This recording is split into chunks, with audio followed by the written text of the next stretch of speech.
En plein cœur de Tours Métropole Val-de-Loire, une technique ancestrale d'entretien des espaces verts se développe, l'éco-pâturage. Aujourd'hui, nous allons découvrir comment Tours Métropole Val-de-Loire met en œuvre cette solution écologique et durable. L'éco-pâturage, c'est entretenir des espaces naturels avec des animaux herbivores. Donc nous, on travaille, comme j'ai dit, essentiellement avec de l'ovin et du caprin. Sur le parc, on a quelques poneys qui entretiennent une parcelle particulière.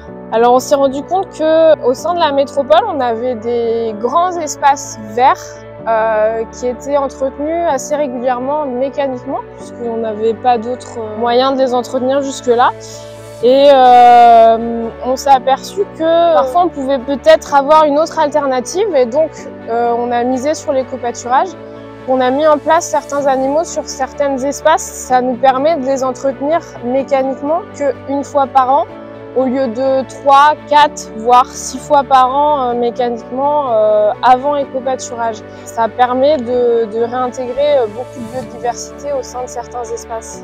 Ça va réintégrer une flore et une faune qui avait disparu petit à petit à cause des fauches répétées des tracteurs.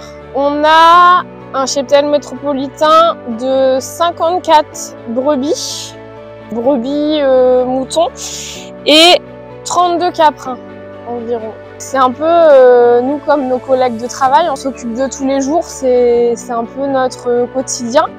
Les animaux paissent paisiblement dans les espaces verts de la métropole, contribuant ainsi à leur entretien naturel. Aujourd'hui, on a fait la mise en place des filets. Chaque commune nous donne des parcelles à pâturer, qu'on les délimite avec un filet pour la sécurité aussi des animaux, qu'on électrifie par la suite.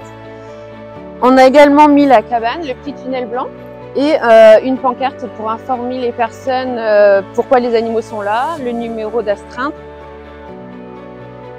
Il y aura 4 brebis sur cet emplacement-là. Les défis par rapport à l'éco-pâturage, notamment quand c'est proche des riverains comme ça, c'est justement que les animaux soient acceptés par la population, parce qu'il y a beaucoup de personnes qui sont assez réticentes de voir arriver des animaux près de chez eux, parce qu'ils peuvent penser qu'il y a un problème d'odeur, des mouches. Mais généralement, en fin de saison, ils sont assez tristes qu'on enlève les animaux. Ça crée aussi beaucoup de relations entre les gens qui viennent voir les animaux, et ça se passe généralement bien. Et c'est aussi de pouvoir pérenniser l'éco-pâturage dans les différentes communes où on fait l'éco-pâturage actuellement. Alors les animaux restent en éco-pâturage sur différentes communes jusqu'à octobre-novembre à peu près. Généralement, il n'y a plus grand chose à manger sur les parcelles. On les ramène sur la gloriette pour l'hivernage. L'éco-pâturage est une solution prometteuse pour l'entretien des espaces verts des villes. Elle permet de concilier développement durable et préservation de l'environnement. Sur le territoire métropolitain, cette technique est en plein essor et contribue à la transformation écologique de Tours Métropole Val-de-Loire.